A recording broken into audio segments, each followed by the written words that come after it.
Retour sur les journées pédagogiques du GPEA qui se sont tenues les 10 et 11 octobre 2024 à la Bibliothèque nationale.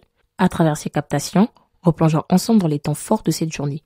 Bon visionnage. Bien, bonjour. Alors, nous avons le plaisir d'accueillir Cécile Dubuisson, Florian Schumacher, qui sont tous les deux enseignants en activité physique adaptée et santé, et qui interviennent dans le milieu de l'éducation nationale en inclusion, sur un thème toujours sur le sport, et avec une particularité, là, c'est comment aider les professeurs à adapter leur barème.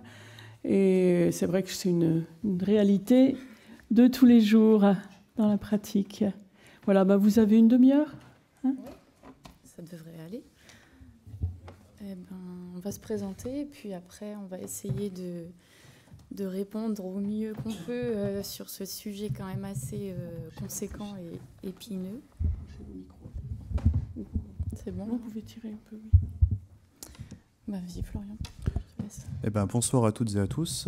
Pour moi, c'est Florian Schumacher. Je suis enseignant en activité physique adaptée au CEDV de Saint-Yves-Fontaine et je travaille dans le champ de l'inclusion scolaire avec tous les élèves qui sont scolarisés dans le milieu ordinaire, élèves déficients visuels. Et à côté de moi, c'est ma collègue Cécile Dubuisson qui, elle, travaille aussi dans le champ de l'inclusion scolaire. Et elle fait le suivi de tous les élèves qui sont en fait en suivi en interne directement dans la structure.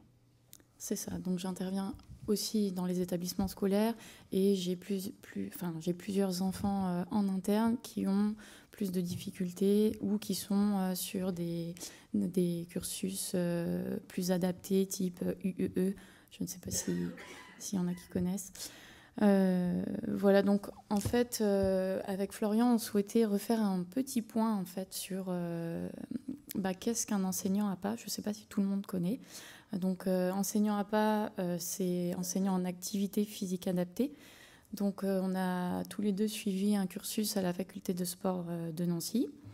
On a eu une licence APA et pour moi, le master, pareil, dans la même spécialité. Et en fait, ce cursus-là nous permet vraiment de devenir des spécialistes de l'adaptation. On touche à tous les sports, on voit énormément de handicaps. On a des notions en biomécanique, en anatomie, on voit de la psychologie de l'enfant, on voit de l'histoire du sport. Enfin, c'est vraiment assez dense. Et on peut aussi maintenant, de plus en plus, travailler sur prescription médicale.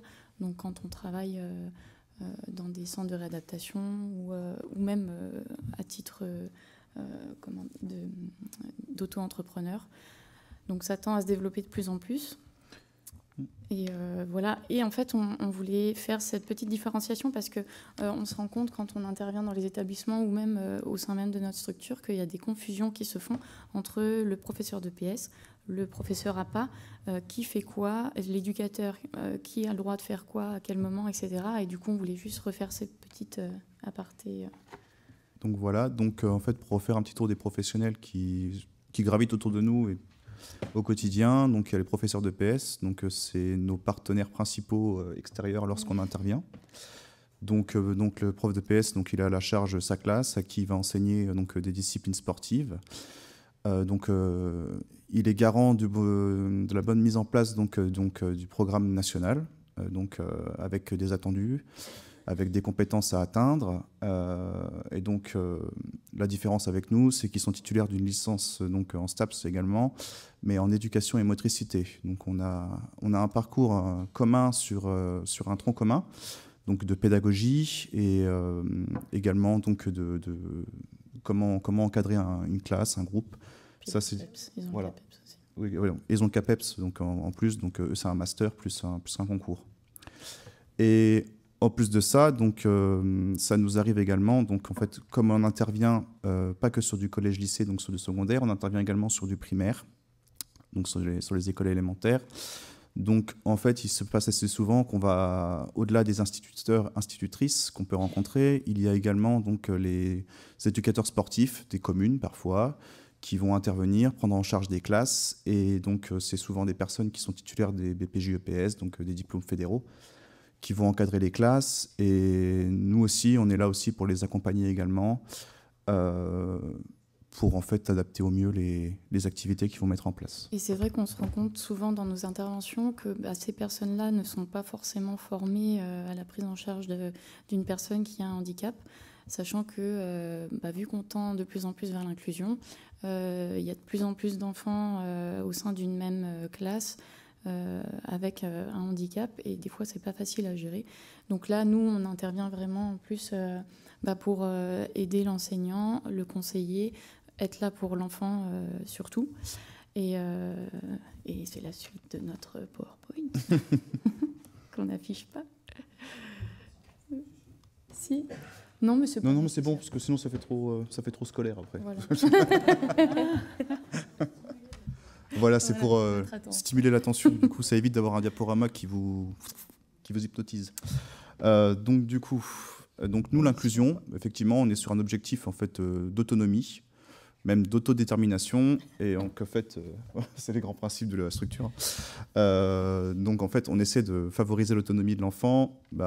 Oui, on essaie d'évaluer en fait les élèves, ou en tout cas d'accompagner les enseignants d'EPS à pouvoir évaluer les élèves, mais pas à tout prix.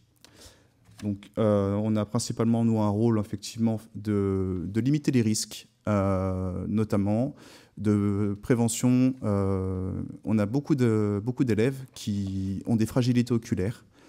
Donc, notre mission première, déjà, c'est de prévenir les enseignants qu'il y a des risques potentiels de décollement de rétine, par exemple. Donc ça, c'est déjà une première mission de mise en sécurité, déjà, parce que du coup, toutes les disciplines ne sont pas adaptées, même parfois des disciplines adaptées, comme le torbal, car les ballons sont durs et si on se le prend sur l'œil, ça peut causer des dommages irréversibles. Donc déjà, on a déjà une première casquette de prévention par rapport à tout ça. Donc, en chaque début d'année, il y a systématiquement des certificats médicaux qui sont à créer.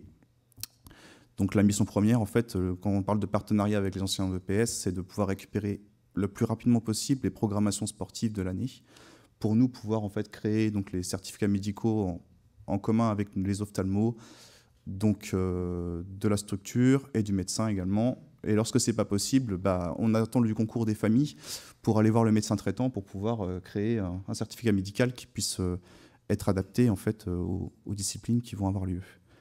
Voilà, mais le plus possible, c'est vrai qu'on essaye de limiter un petit peu cette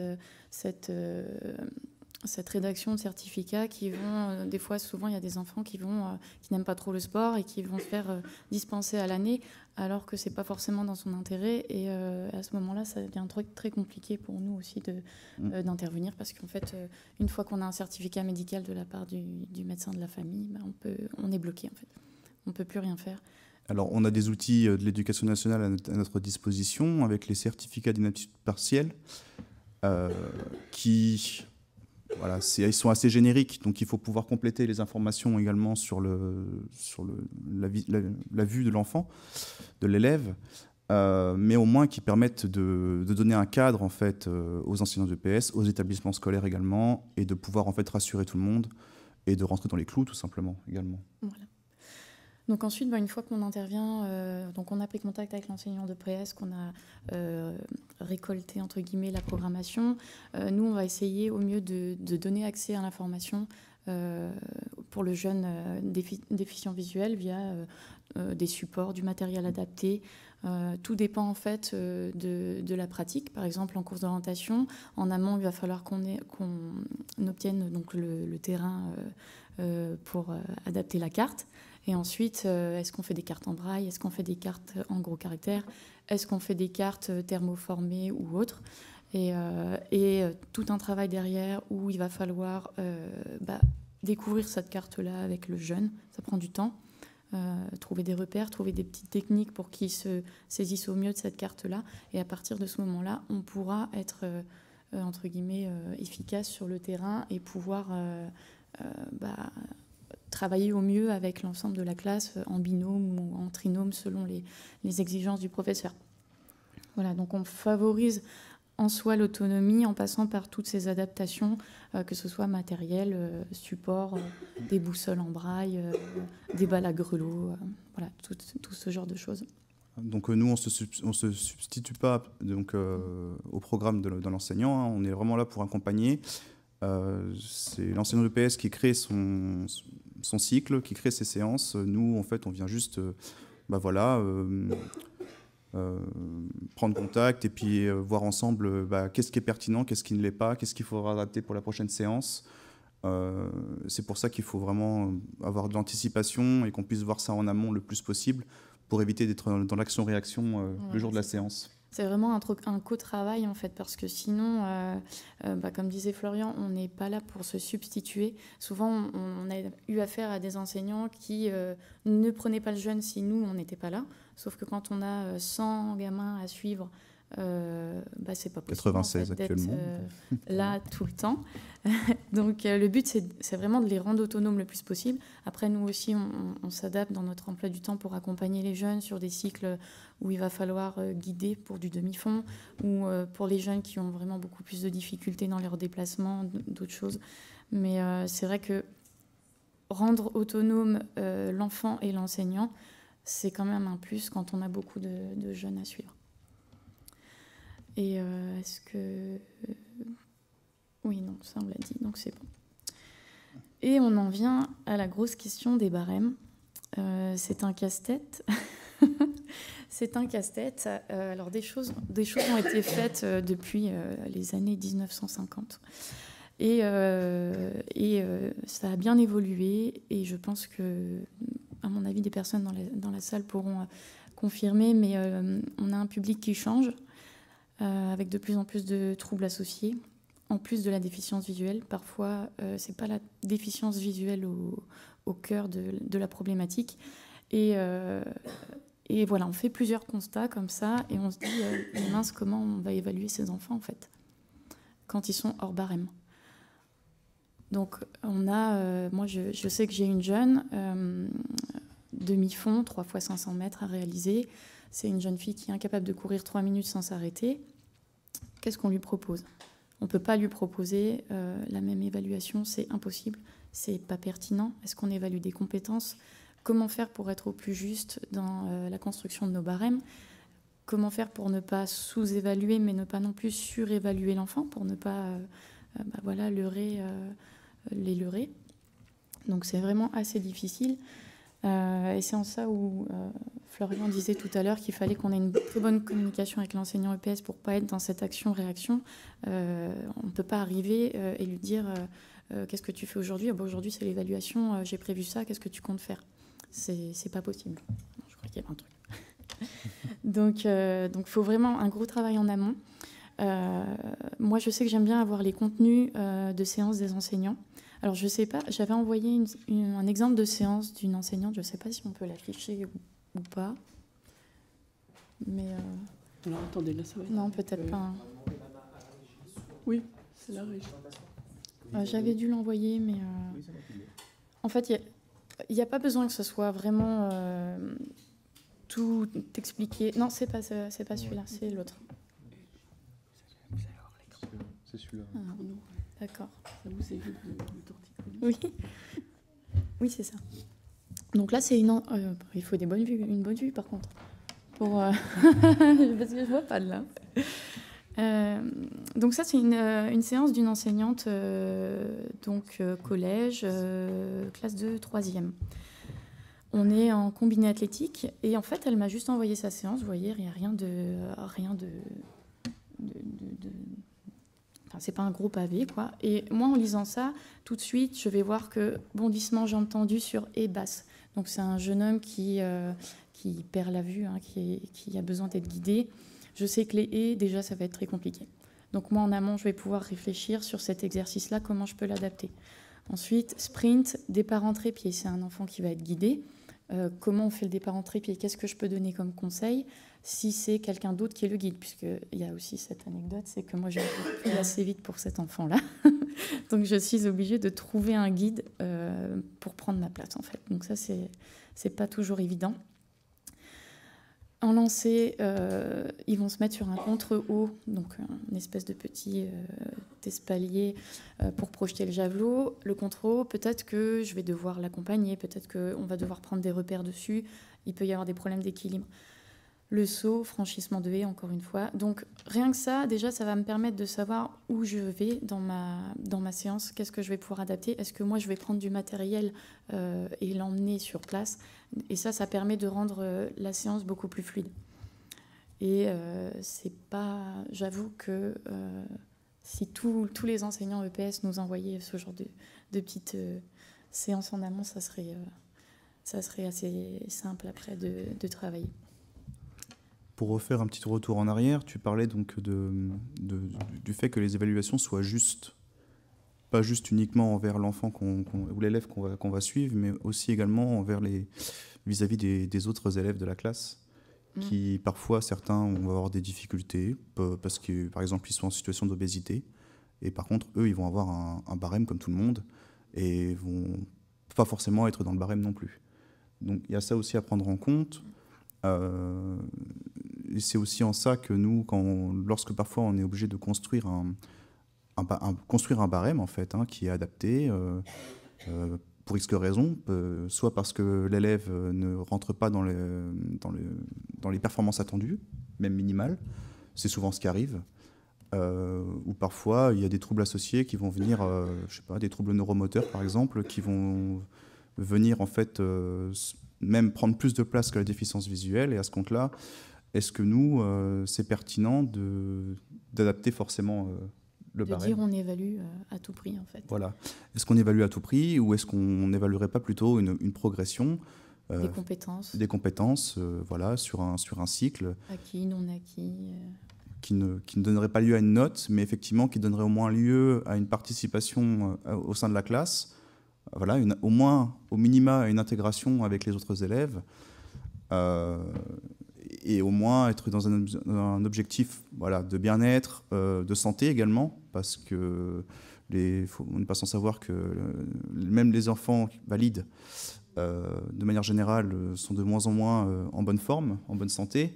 La sédentarité gagne du terrain, les écrans, et ça touche également les élèves déficients visuels. C'est le même constat pour tout le monde, sauf que ça les touche encore plus durement, car c'est déjà une population de personnes qui sont déjà, on va dire, vulnérables par rapport à tout ça.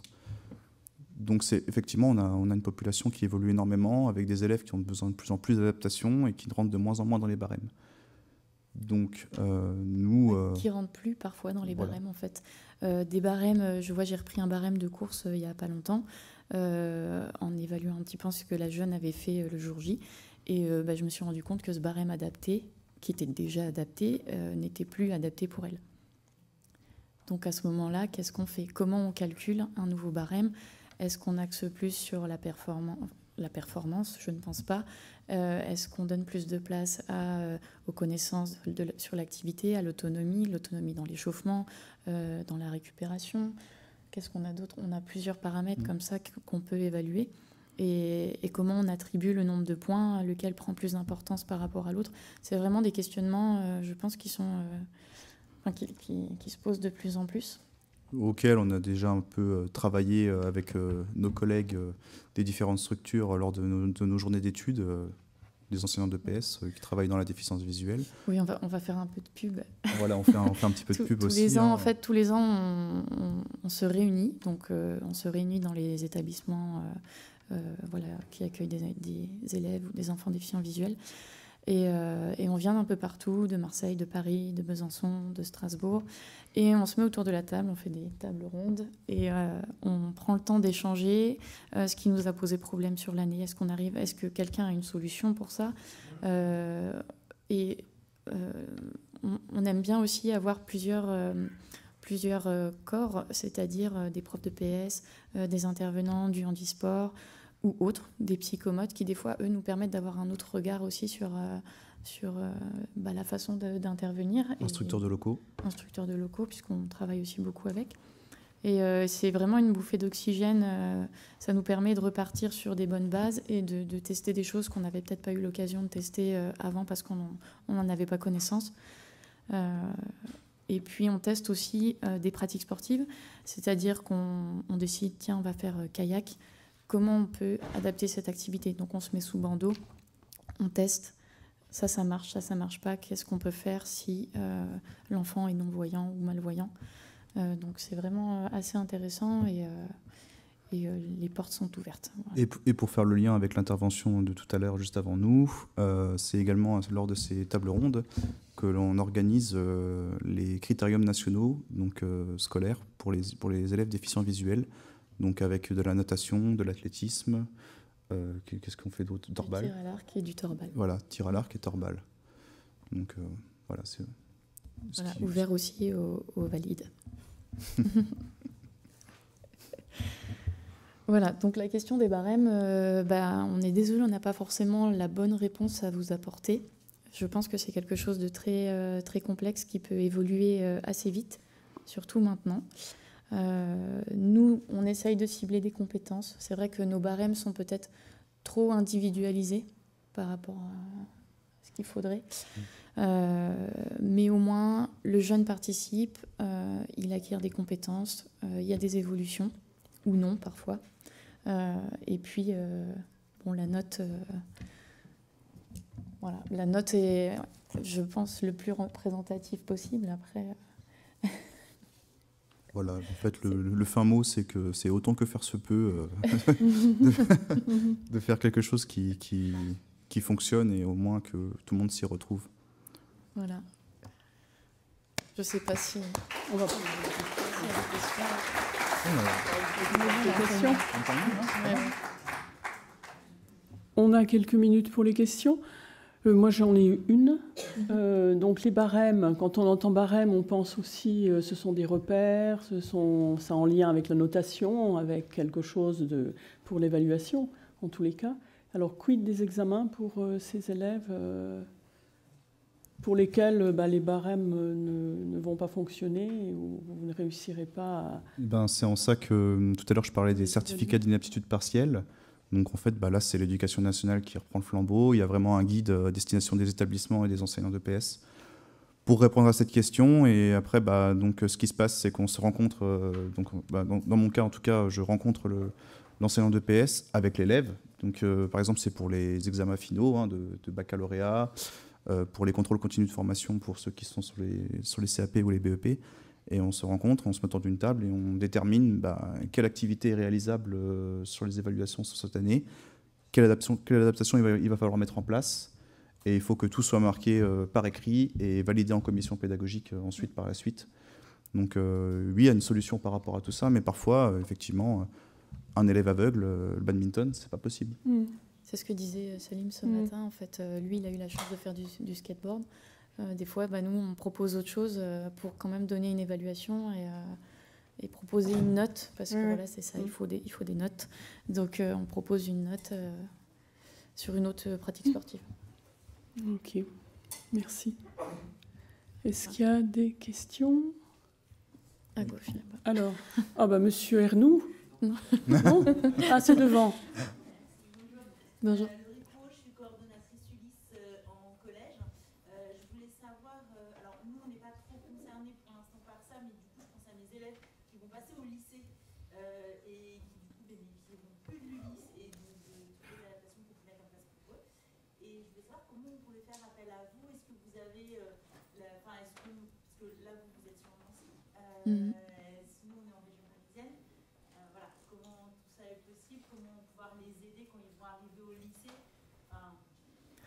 Alors c'est vrai que ça, je ne sais pas trop si il y a, parce que nous en fait on est embauchés par le centre d'éducation pour déficients visuels, donc on a la chance d'être embauchés et de se déplacer dans différents établissements. Enfin les établissements ont la chance.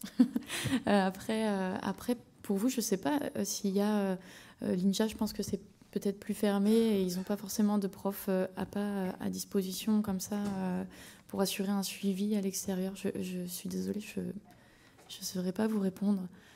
Et oui. Je ne sais pas si en... La dame a peut-être une... Vous avez une réponse? Non, c'est autre chose? Alors aussi, c'est pour...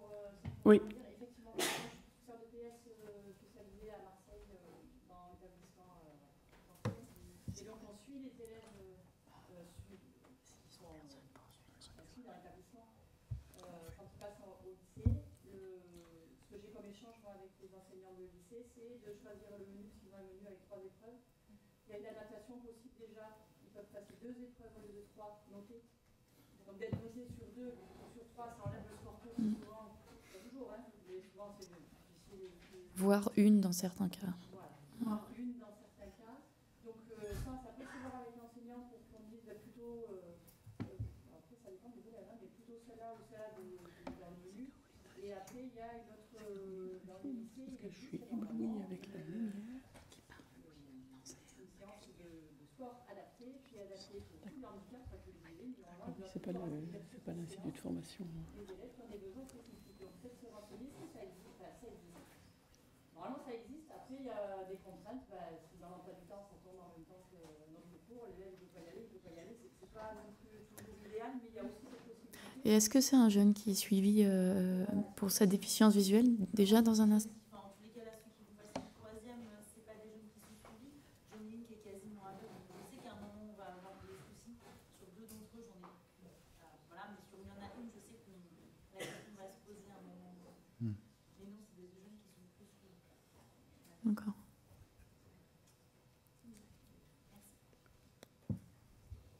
Oui, madame, là-haut.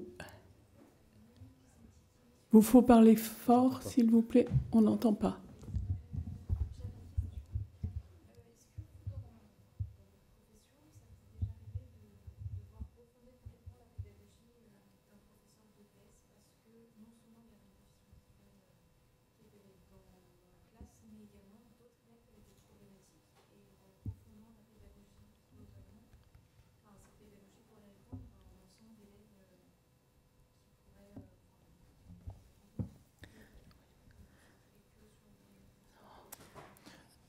C'est vrai qu'on se concentre essentiellement sur l'enfant déficient visuel. On n'intervient pas sur...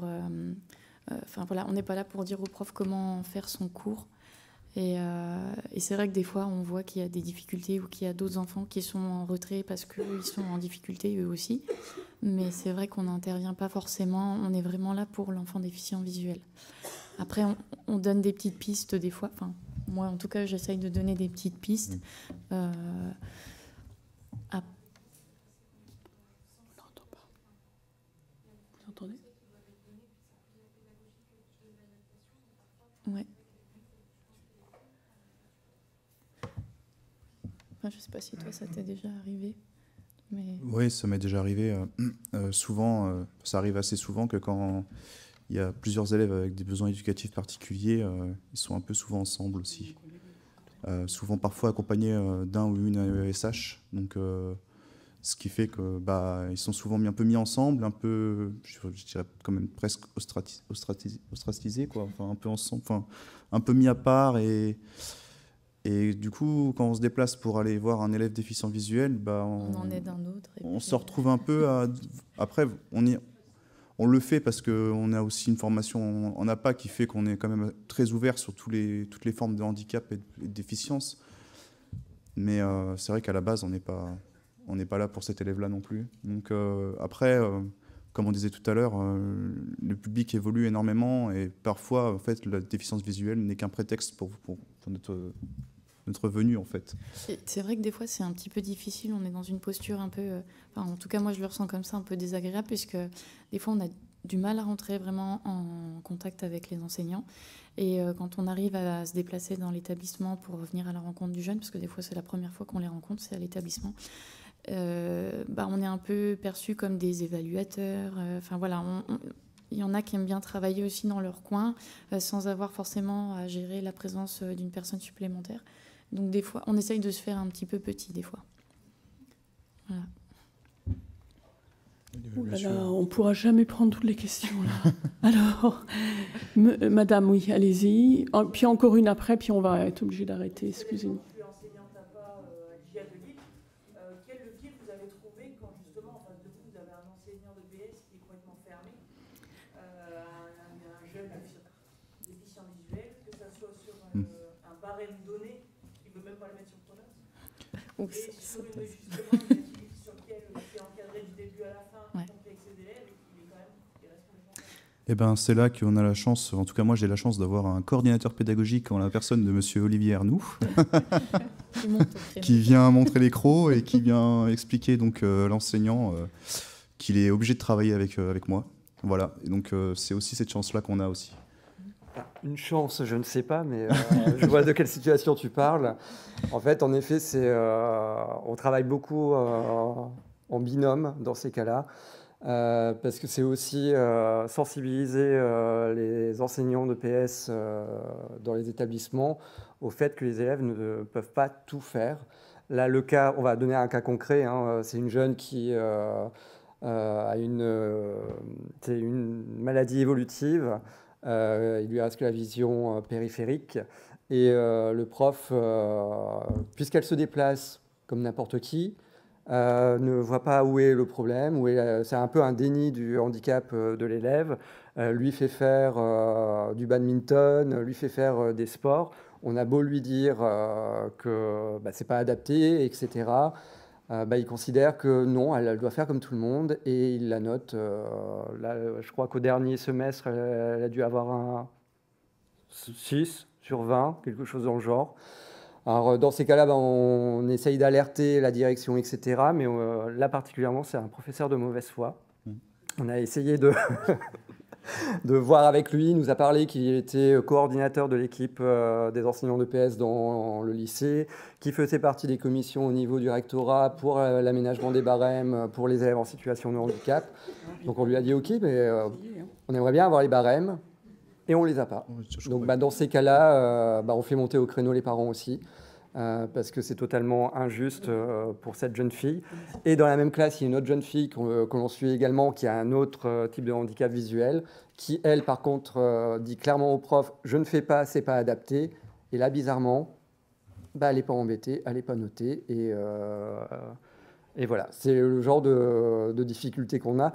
Donc, on a appris par cette occasion-là qu'il y avait apparemment une commission au rectorat qui s'occupait d'aménager des barèmes, etc., pour les élèves en situation de handicap. Mais on ne pourra pas vous en dire plus, puisqu'on n'a jamais eu aucun retour. Et apparemment, nous sommes des pestiférés, puisque nous ne répondrons pas à leurs demandes. Nous n'honorerons pas les rendez-vous. Et c'est très difficile de travailler avec nous. Donc je pense que vous devez rencontrer à peu près les mêmes choses, mais voilà.